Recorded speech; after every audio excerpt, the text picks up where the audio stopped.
I never made it, but I know what it takes. I'm motivated by a mix of emotion. Got my statement, and I'm reading it slow so I can understand it fully.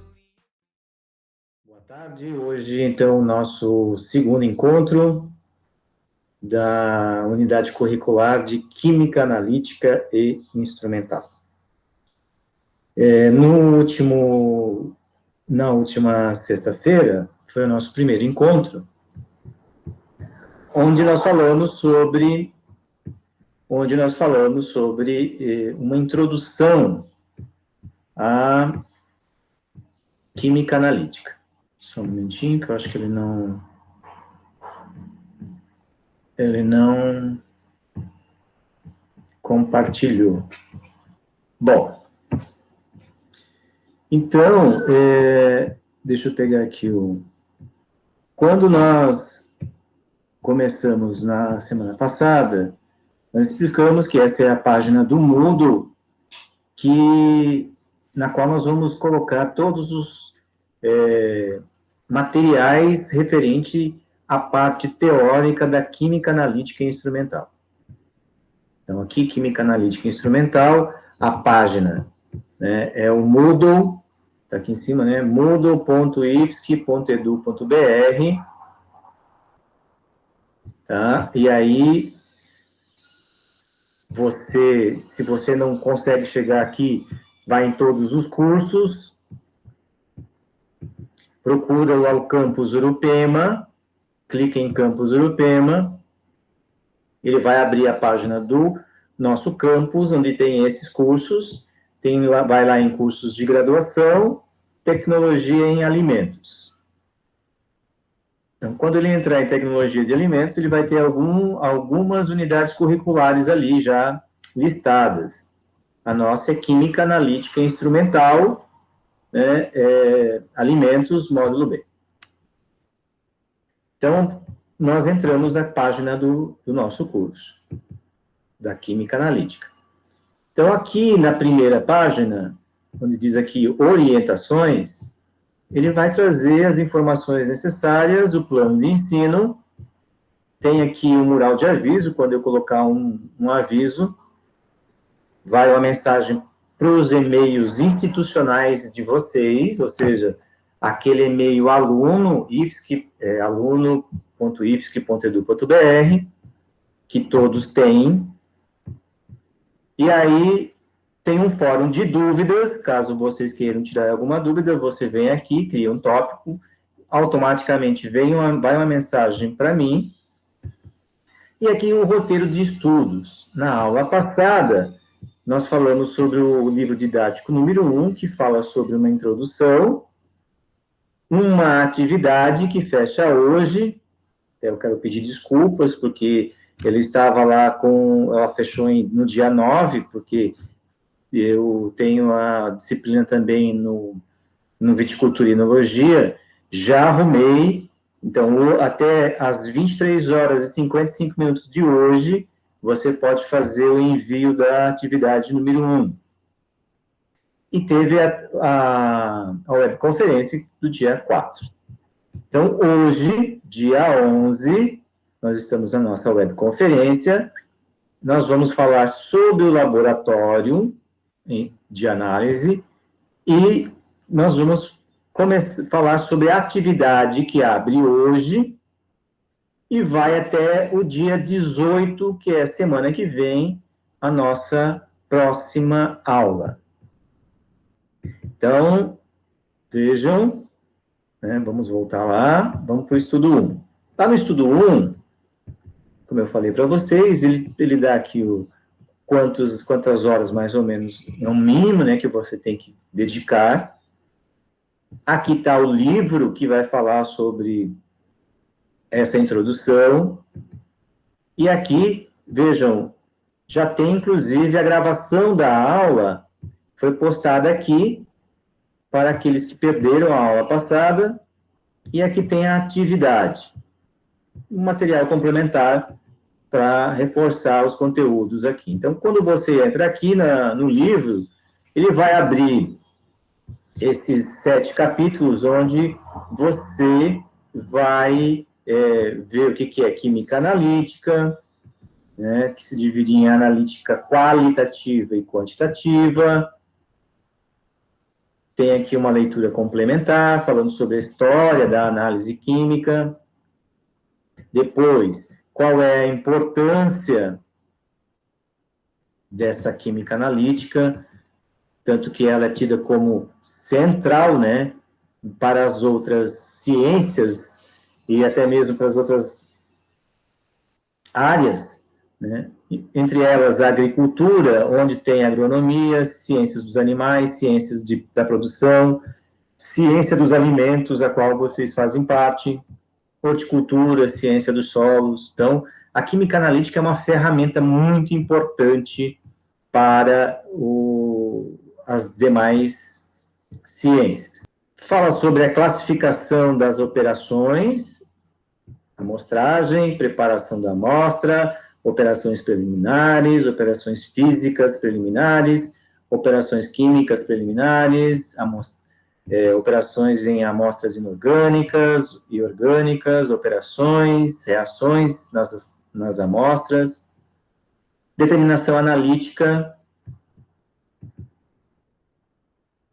que daí, vejam que tem toda uma parte de preparação, de amostragem e preparação, para depois você ir para a determinação analítica. Aí fala da escala das reações, né, da análise. Por que estudar química analítica em alimentos? Aqui tem alguns argumentos, né, que falam o porquê se deve fazer essa investigação. E aqui no último tem um vídeo, ele é um vídeo um pouquinho longo, mas ele que faz um apanhado disso para a química. Então, eu espero que vocês todos tenham desenvolvido esse material, porque quando chega aqui na atividade, né, a atividade ela tenta ser um pouco mais abrangente. Eu vi que teve duas pessoas que já postaram, faltam outras 3, né, vejam que tem 9 horas e 40 minutos para poder postar essa atividade. Então, vejam, com o desenvolvimento desses conteúdos, aí ele pede o seguinte: faça uma pesquisa, indique 2 propriedades ou 2 substâncias que são importantes para um alimento de sua escolha. Digamos, eu vou analisar maçã para suco. O que eu preciso, o que é importante saber que a maçã tenha para que eu possa desenvolver esse suco? Então precisa saber a propriedade A, a propriedade B. Como é que se faz essa análise? Essa análise é uma análise que pode ser feita pelo método clássico. O que é um método clássico? Que usa volumetria, né, como titulação, que usa um processo de gravimetria, ou ele usa já um instrumento, né, um método mais moderno, um instrumento. Então, é isso que você tem que ver. Analisaria tal substância nesse alimento pelo método clássico, ou tal propriedade nesse alimento por um instrumento assim assado.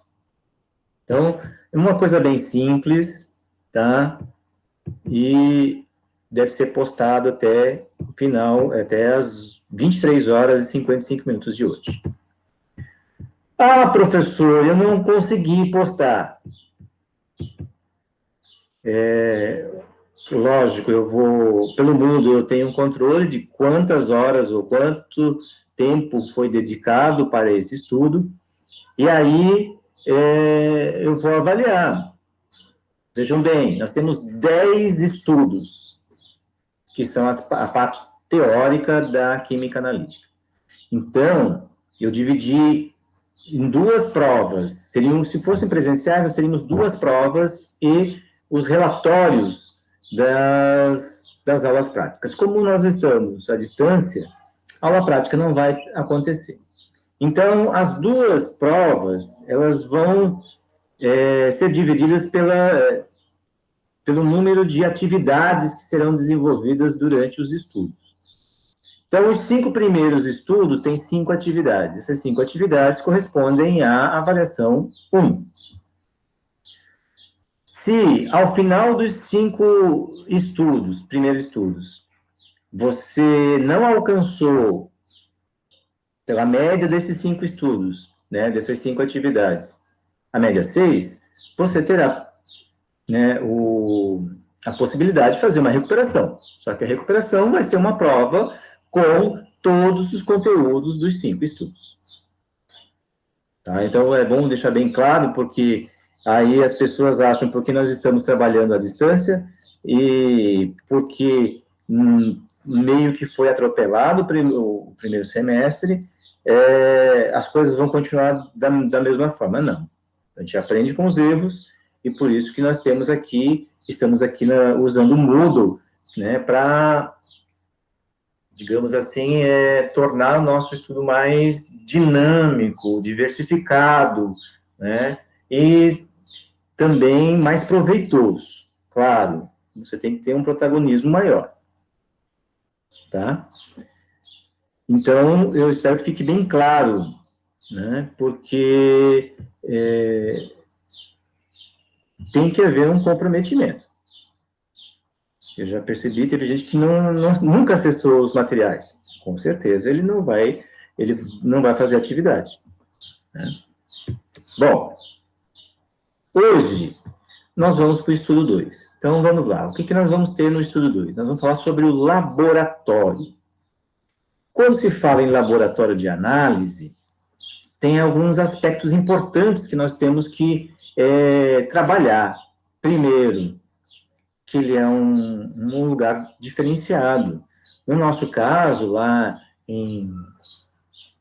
no nosso campus, né, ele é um laboratório que serve como sala de aula.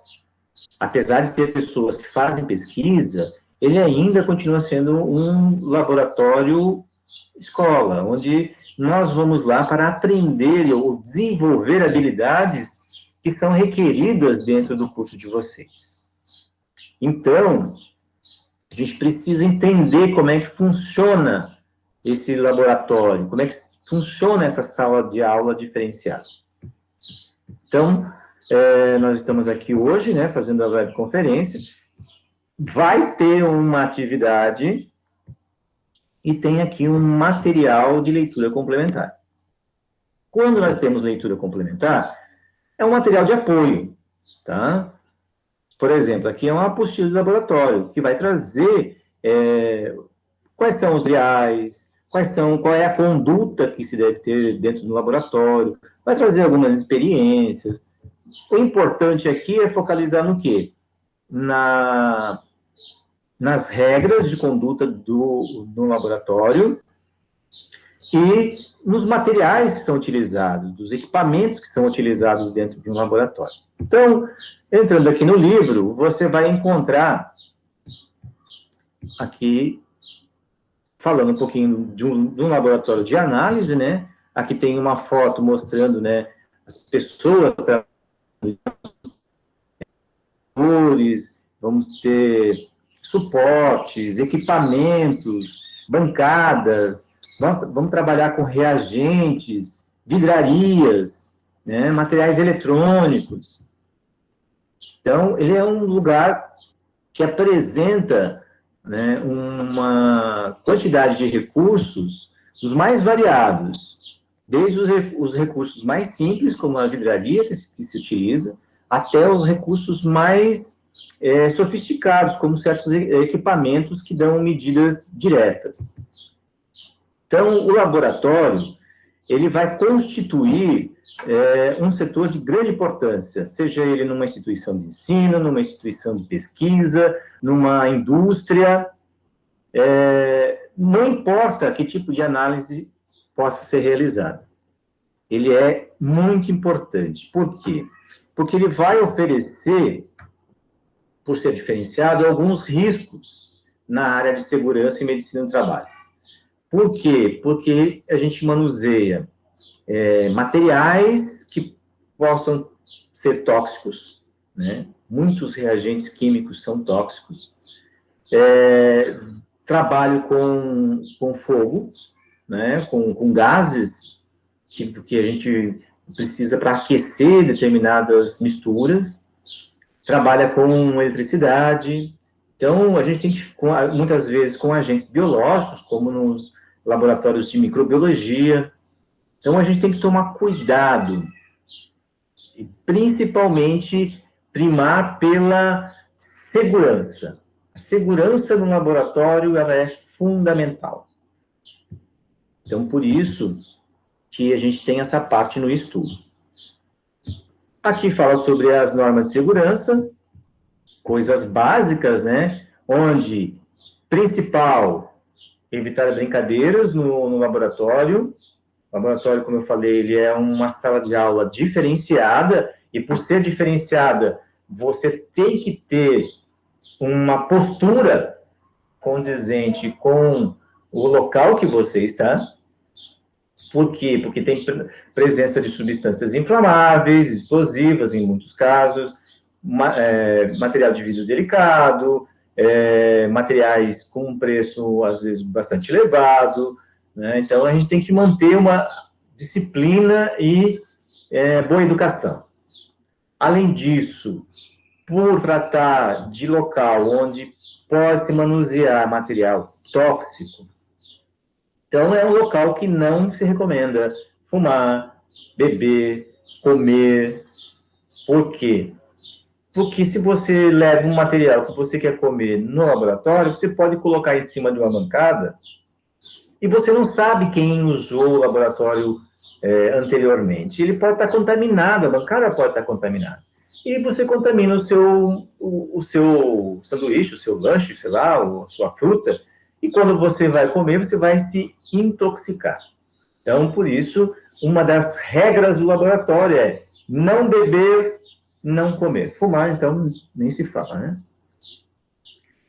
Outra coisa que é importantíssima é o uso de guarda-pó. Por quê? Porque o guarda-pó, ou, como muita gente fala, né, jaleco, bata, o guarda-pó, ele é uma segunda pele, ele serve para a sua proteção, a proteção da sua roupa. Outra coisa importantíssima também é que quem tem cabelo comprido tem que estar com o cabelo amarrado, deve-se utilizar calça comprida e sapato fechado. Isso é imprescindível para a estadia dentro de um laboratório. E aqui ele vai trazer outras informações, outras regras, né?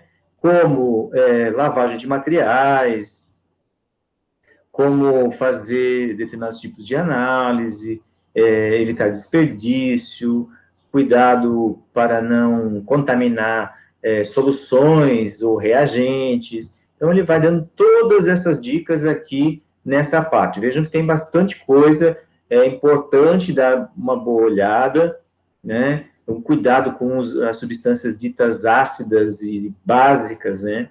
Alcalinas, principalmente porque a gente, no laboratório, vai utilizar na forma de misturas, soluções, né? Que são misturas homogêneas.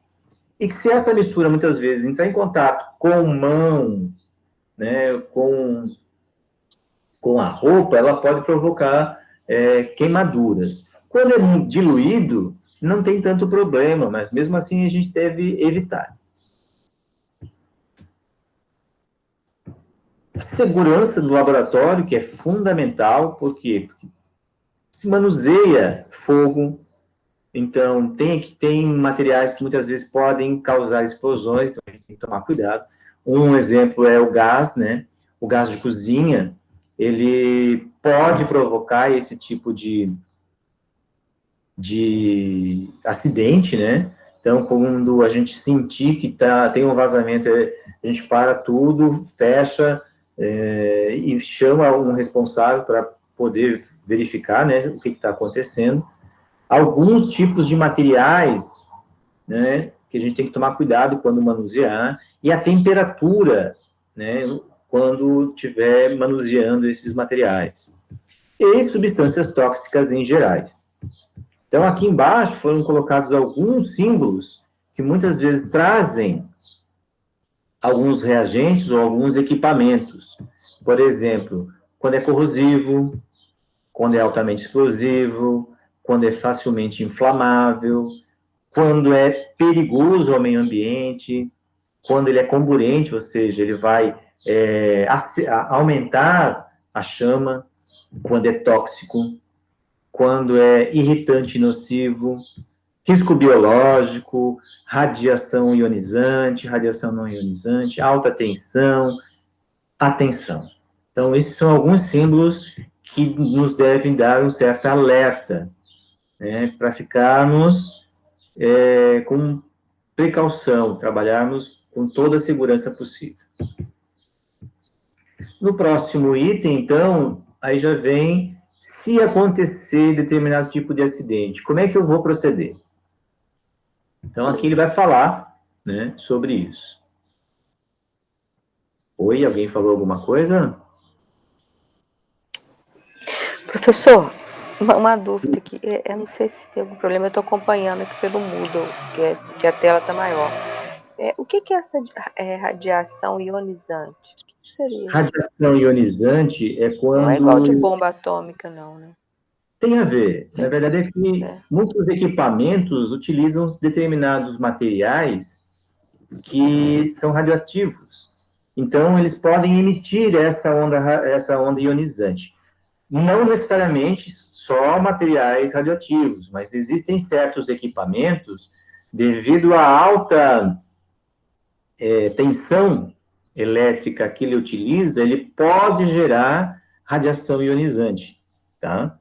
Então, quando existe esse tipo de material, equipamento, ele tem que dar esse símbolo, tem que usar esse símbolo indicando, ó, tem que se ter cuidado. Quer ver um exemplo? Quando vai se fazer um raio-x, que está com suspeita de fratura, você já percebeu que a pessoa que vai fazer o raio-x em você, ele fica atrás de uma parede? Por quê? Porque o raio-x é altamente ionizante. Entendeu? Então, ele tem que tomar o máximo de cuidado. Sim, ele tem que usar uma roupa que tem proteção de chumbo, muitas vezes. Por quê? Porque o raio-x, ele não pode ser utilizado de forma indiscriminada, porque senão ele causa problemas sérios, porque é uma radiação ionizante. Então, a radiação ionizante quer dizer que é uma radiação tão forte que ela ioniza tecidos, substâncias, então ele pode provocar mal, principalmente para os seres vivos. Nós somos seres vivos, então, por isso que a gente tem que tomar cuidado. Certo? Consegui explicar? Acho que sim. Obrigada. Então, e se nós tivermos alguns acidentes, como queimaduras, por exemplo? Então, aqui fala, ó, quando é queimadura causada por calor seco, quando é uma queimadura causada por ácidos, quando é uma queimadura causada por álcali, tá? Então, ele fala o que tem que se fazer. Quando a gente acaba tendo problema de respingar alguma solução no olho, intoxicação por gases, injeção de substâncias tóxicas. Claro que isso não vai acontecer, mas se acontecer, como é que eu tenho que proceder? Então, aqui ele já fala alguma coisa. Lá no campus, inclusive, nós temos um lavador de óleo, justamente para que, se aconteça algum problema, o que se faz? Lógico, né, que agora com a pandemia, né, nós estamos mais cuidadosos em mexer no olho, em mexer na boca, né? Então, porque a gente não sabe, de repente está manuseando alguma coisa, esquece e coça o olho, né? Então, agora a gente está com mais cuidado. E daí vem para a parte do laboratório em si. Vejam, eu não vou descrever aqui todos os materiais, nem todos os equipamentos. Eu vou falar de alguns. Por quê? Porque depois vocês vão ter outros materiais que vocês vão poder ler sobre os materiais. E também na atividade, que a atividade já vou explicar como é que ela vai funcionar. Então, aqui, ó, vejam só, aqui nós temos, por exemplo, o copo de Becker.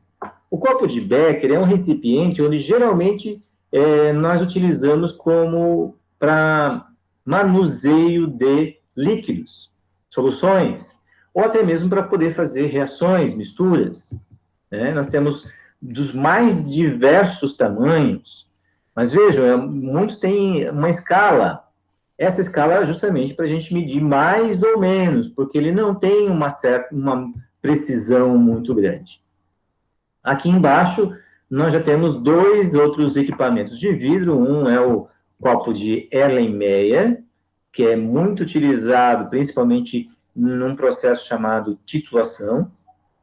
E tem também as provetas. Assim como o copo de Becker, nós temos em vários volumes diferentes, o copo de Erlenmeyer e a proveta também tem nos mais variados tamanhos e volumes. Então, veja, aqui tem uma, acho que de 100 ml, aqui tem uma de 50 ml. Nós temos também provetas com menor volume e com maior volume. 250 ml, 500 ml, 1 litro, né? Aí vai crescendo esse tamanho. Aqui embaixo, veja só, nós temos também os tubos de ensaio. Os tubos de ensaio, como já diz o nome, né? É onde a gente vai fazer alguns ensaios, algumas reações, alguns testes com volumes menores. Aqui tem um suporte, esse aqui é um suporte de acrílico, mas nós temos suportes dos mais variados. Nós temos suporte de madeira, suporte de metal. Prosseguindo, nós temos aqui os balão, né? Nós temos o balão de fundo redondo, e nós temos o balão de fundo chato.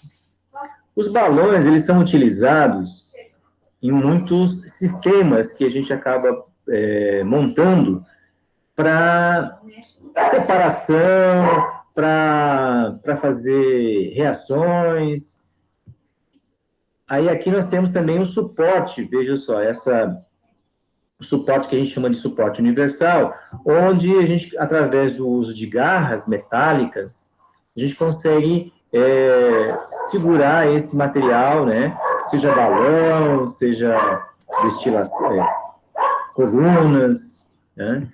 Então, esse é um material muito importante no laboratório. Aqui, nós temos alguns equipamentos onde nós utilizamos para medição de volume. O copo de Becker a gente já falou, a proveta a gente já falou, e aqui tem um outro, que é o que nós chamamos de balão volumétrico. O balão volumétrico, o nome já diz, olha, balão que mede volume.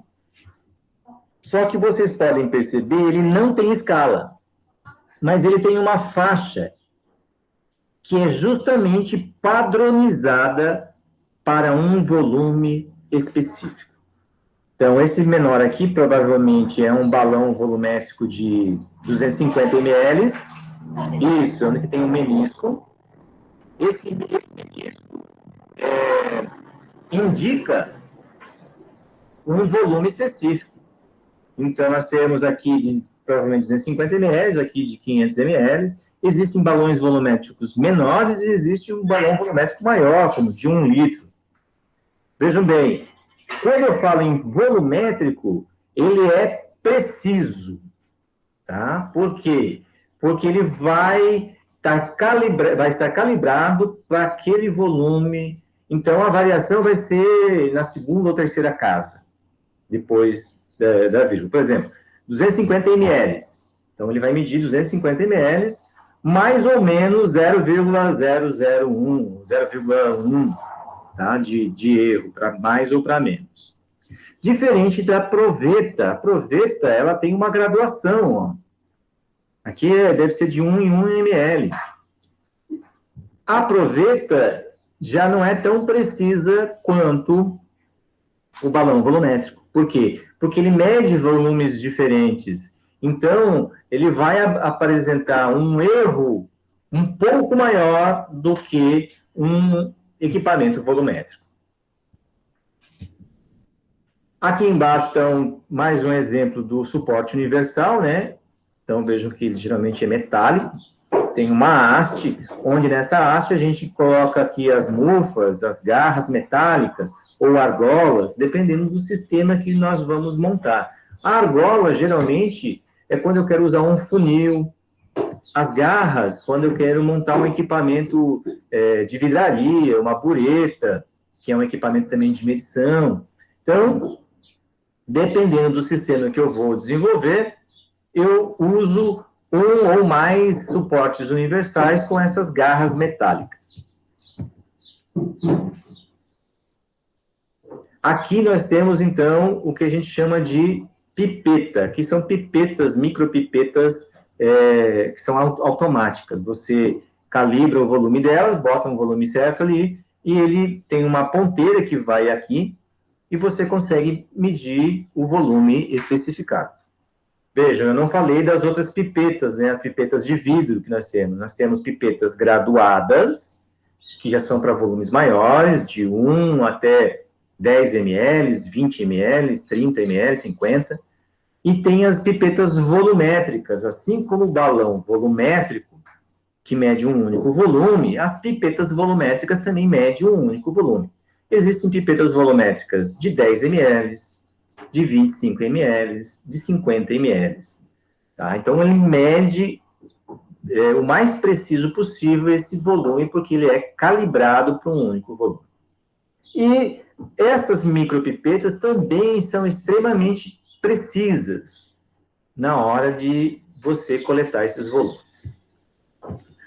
Aqui embaixo, vejam só, aqui embaixo nós temos uma leitura obrigatória. Então, você tem que ler o que nós temos aqui. Quando você clica aqui, ó, ele vai abrir uma nova janela, e nessa janela,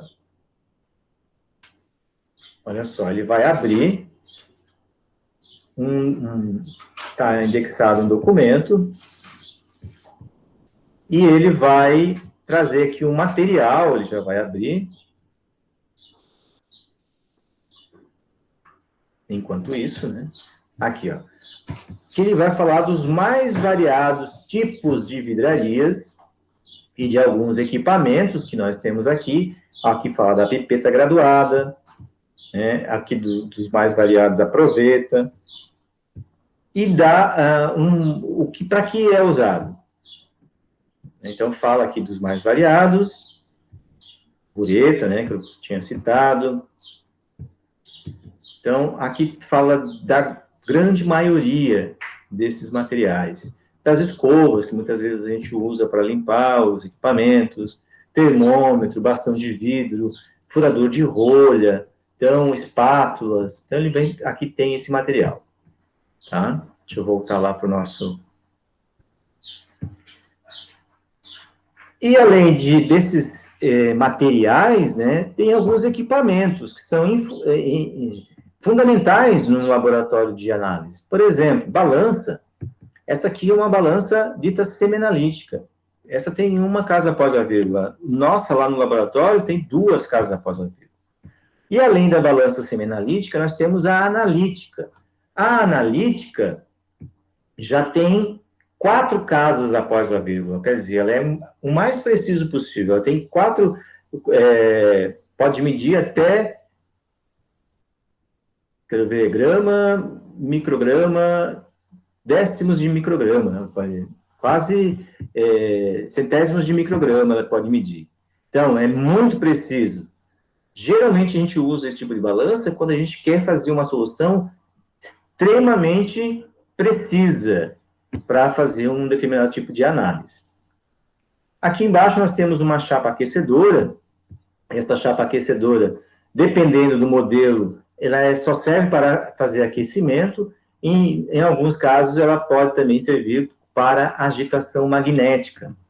Então, aqui ele tem aquecimento e aqui ele tem espinha, que quer dizer agitação magnética. Então, tem um magneto aqui.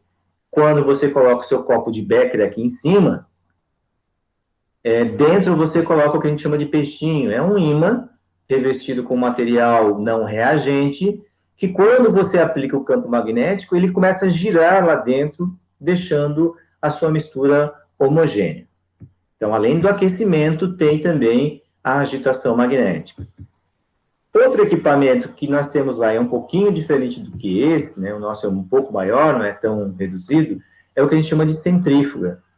A centrífuga, ela vai ser um equipamento importante quando nós queremos fazer determinados tipos de reações em que a gente quer separar um material por precipitação.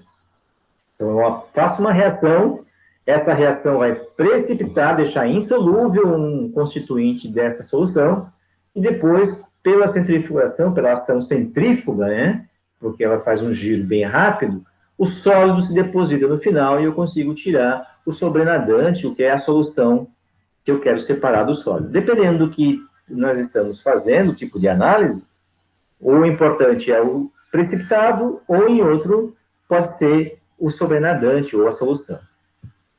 Um outro equipamento que nós também temos no nosso laboratório é o que a gente chama de rota-evaporador. O rota-evaporador é justamente quando eu quero fazer a separação de uma mistura, ou mistura de líquidos, ou mistura de um sólido com um líquido, onde nesse balão aqui a gente coloca a nossa mistura, aqui aplica-se um vácuo, né?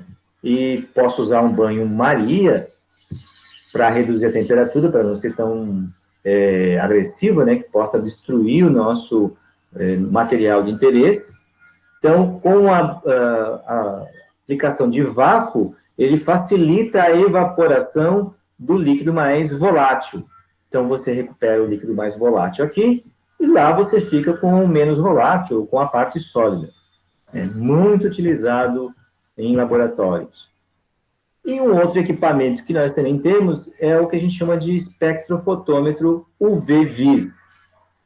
Esse é um equipamento muito utilizado para a análise.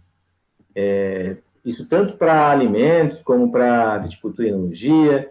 Você tem várias técnicas, principalmente para determinação de fenóis ou polifenóis, né? Você utiliza algumas técnicas, onde você coloca a solução dentro de uma cubeta que vem aqui nesse porta-amostra, você fecha, calibra ele, e ele vai dar um sinal de luz. Então, pelo sinal de luz, você consegue determinar concentração de reagente ou de um material específico.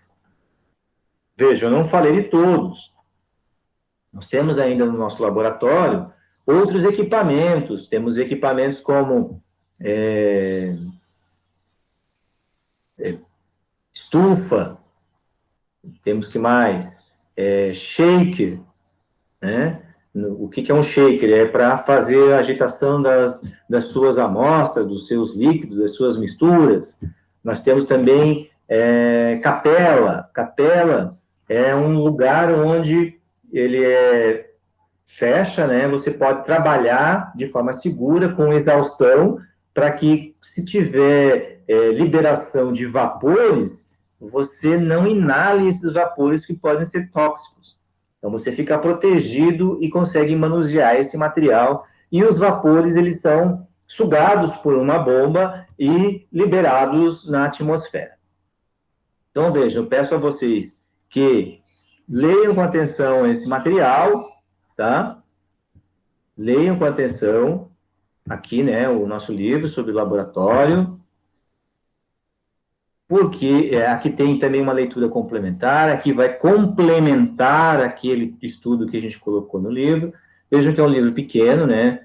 Dependendo do assunto, ele pode ser menor ou maior, dependendo do como a gente vai abordar. E aqui nós temos uma atividade.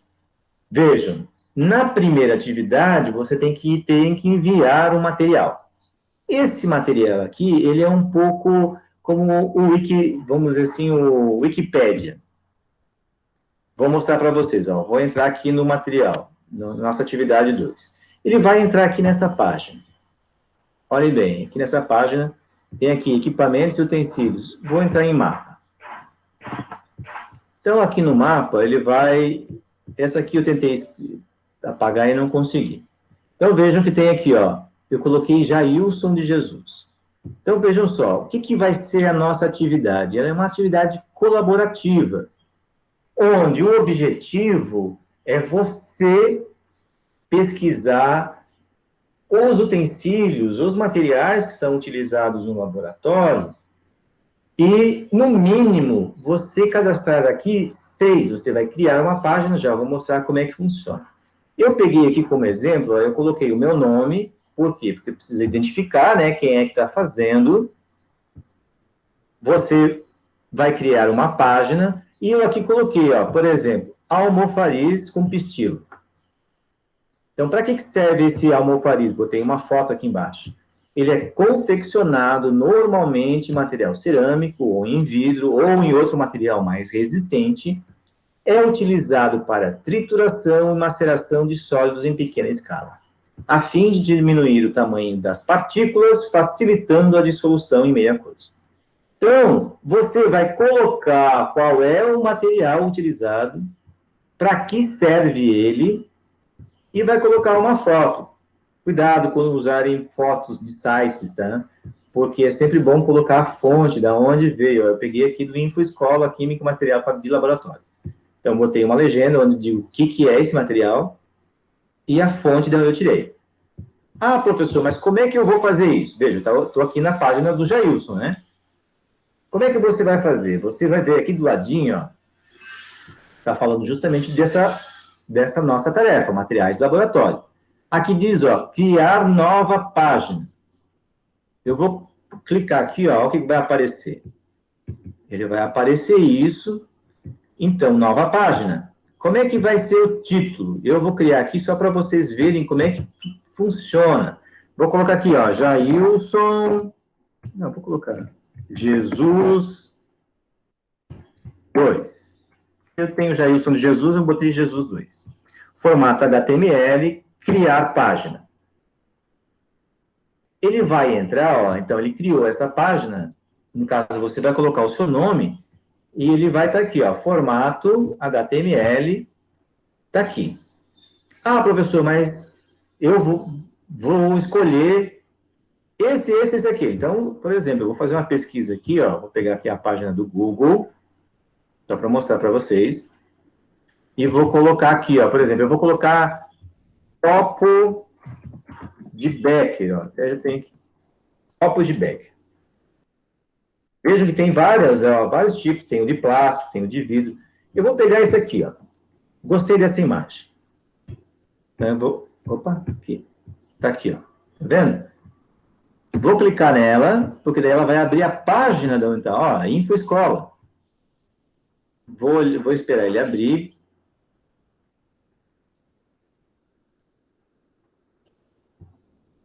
Ele fala do Becker, tá vendo ali? Ó, ele fala do Becker.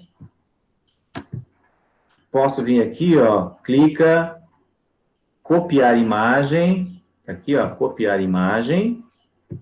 Vou lá para a página do Moodle.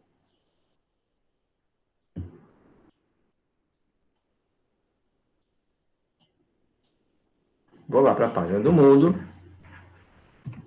Deixa eu dar um espaço. Ó, coloquei ele aqui, ó. Ah, professor, o senhor colocou lá uma coisa tão bacaninha, lá um fundo azul.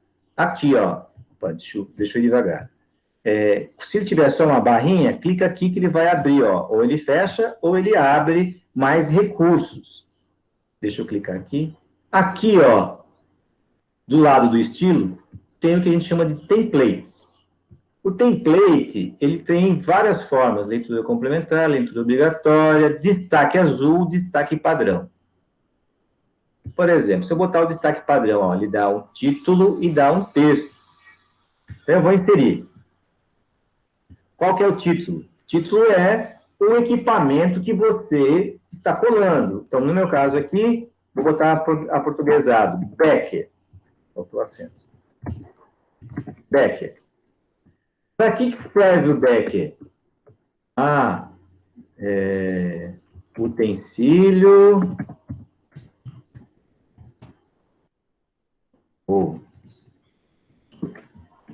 é usado para manuseio de líquidos. Pronto. Você pode pegar e pesquisar, ou ver naquele material lá que nós colocamos, certinho, para que ele é utilizado. que falta? Deixa eu botar aqui. Agora você vai lá embaixo do Becker, ó, e coloca uma legenda. O que é a legenda? O que é isso? Copo de Becker.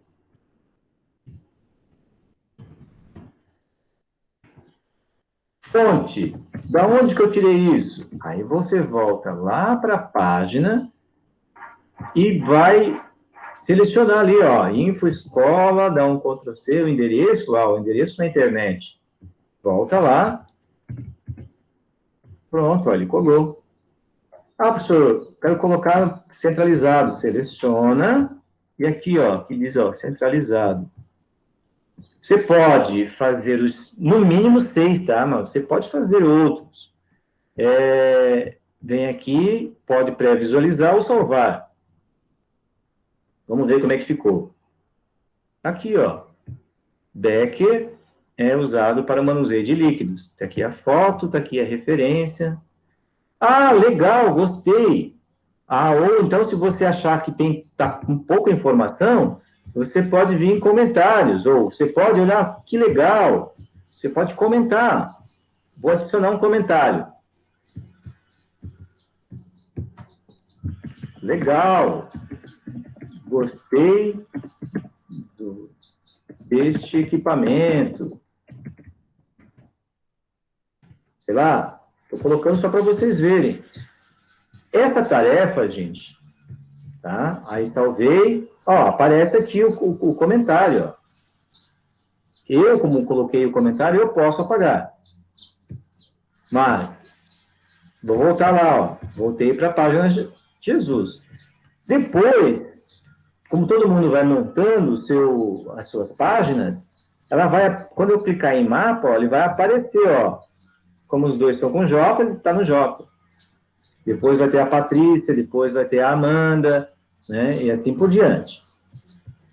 Essa atividade é uma atividade colaborativa, em que a gente vai montando aqui um repositório com os mais diferentes equipamentos. Só espero que quando vocês forem montar o seu, já olhem para ver se alguém já não fez aquele. Por exemplo, o Becker e o almofariz com pistilo já não dá para fazer, porque já está aqui.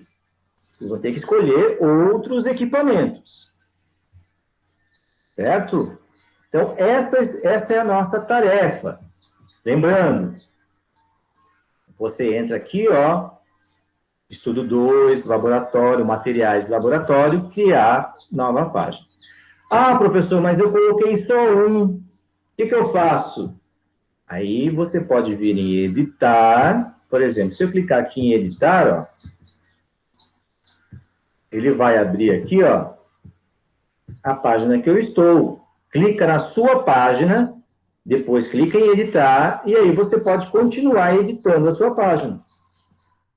Agora, se você já selecionou os 6, com a legenda, com o que cada um serve, legenda, endereço, você pode fazer de uma vez só com todos os 6 aqui. Certo? Depois é só salvar e ele vai estar ali. Então, fez um. Depois você pode ir lá fazer o outro. Né? Certo? Entenderam? Dúvidas? Nossa, pessoa fascinante, né? Nossa, eu usei o Moodle para um outro curso, mas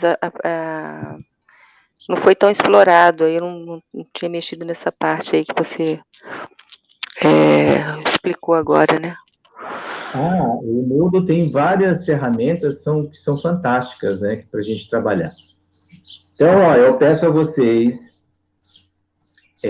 que façam as tarefas, porque à medida que elas forem sendo feitas, daí isso já vai compondo as suas notas, né?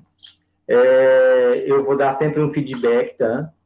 Então, provavelmente, eu vou esperar vocês até a semana que vem, né, para terminar essa tarefa, eu vou fazer comentários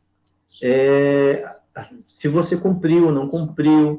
Vejam, no mínimo é 6. Se você colocou os 6 conforme nós estamos pedindo, com o título, para que serve, a foto,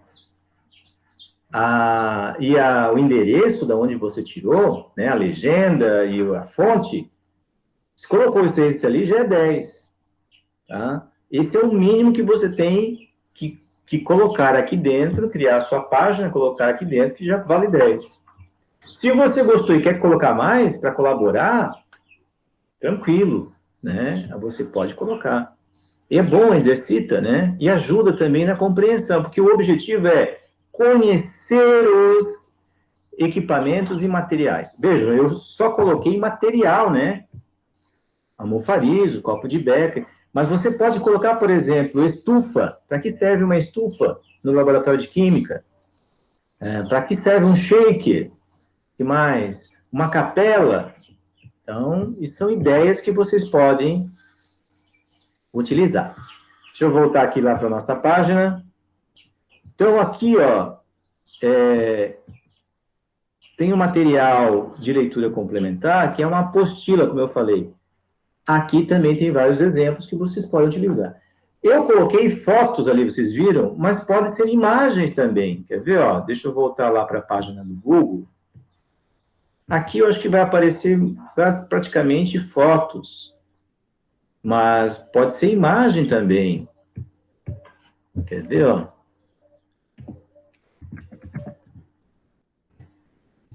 Deixa eu ver. Não, ele vai trazer as fotos. Mas pode ter também, algumas vezes aparecem desenhos. Fica a seu critério, tá? Fica a seu critério. Que mais? Eu acho que é isso. Então, eu só peço a quem não fez ainda as tarefas, por favor, tire um tempo, dedicação, rápido, faça a sua tarefa, né? Foque, cumpra com essas etapas, que com certeza vai ficar tranquilo para a gente chegar até o final dos nossos 10 encontros. Na próxima semana, nós temos também um encontro que vai começar às 2 horas, né, às 14 horas. Os nossos encontros, eles não vão passar de 1 hora, já está quase chegando, né? A gente começou um pouquinho mais tarde. Por quê? Porque são encontros de orientação. Se tiver qualquer dificuldade, entre em contato. Nós temos lá o grupo do WhatsApp. Nós temos também aqui na primeira página o nosso fórum de dúvidas, né? Entre em contato, professor, estou com essa dúvida. Posso fazer isso? Posso usar isso? Posso usar aquilo? Entre em contato, que daí não terá problema. E assim que tiver pronto a gravação desse encontro, eu vou deixar disponibilizado aqui. Eu criei uma conta no YouTube específica, né, um canal específico, justamente para poder processar esse material para aquelas pessoas que não puderam estar presentes. Mas já dou um recado, aquelas pessoas que não fizerem as suas tarefas e chegarem lá no final dos 5 encontros que correspondem à atividade 1, à primeira avaliação 1, vão ter que fazer prova de recuperação. Se não fizer, aí tem que arcar com as consequências, né, de não fazer. Tá certo? Dúvidas? Pode falar, Patrícia. Professor, tem tudo isso aí no laboratório de Urupema? Tem. Nossa. Tem tudo isso. E muito mais, viu? E muito mais. Fantástico. Só que agora nós não podemos usufruir ainda, né? Mas os nossos laboratórios são bem equipados, tá? A gente tem, às vezes, dificuldades por não ter equipamentos mais sofisticados. Mas nós temos espectrofotômetro, nós temos fotômetro, nós temos, para a área de alimentos, nós temos, inclusive, um portátil, que a professora Ana usa muito, e usa na disciplina de análise de alimentos. Nós temos laboratório de microbiologia, onde tem outros equipamentos lá, shakers, estufas, como é que chama? Tem tipo uma geladeira onde você regula a temperatura para crescimento ou para fermentação. Nós temos muita coisa legal para trabalhar lá. Com certeza, vocês que trabalham, que optaram pela área de alimentos, os nossos laboratórios dão condições de vocês terem uma formação muito boa, que depois, quando vocês vão para a indústria, para empresas, vocês vão saber se virar tranquilamente. Tá? Muito bom. Mas, aí eu falo para vocês que isso depende de quem? Né? Querer, né, usufruir de tudo isso, de vocês. E começa pela parte teórica, né? Pelo menos tem que conhecer. Tá certo? Mais alguma dúvida? Se não tem mais dúvidas, então nós vamos parar por aqui, tá? Como eu já falei a vocês, né? Eu peço que vocês façam as tarefas. Se tiverem dúvidas, entrem em contato pelo grupo do WhatsApp, pelo fórum de dúvidas, né? Que daí esclarecemos tudo isso. Agora é com vocês. Tá certo? Certo, professor. Obrigada pela aula, viu? Muito boa. Eu que agradeço a vocês, né? Vou encerrar aqui a gravação.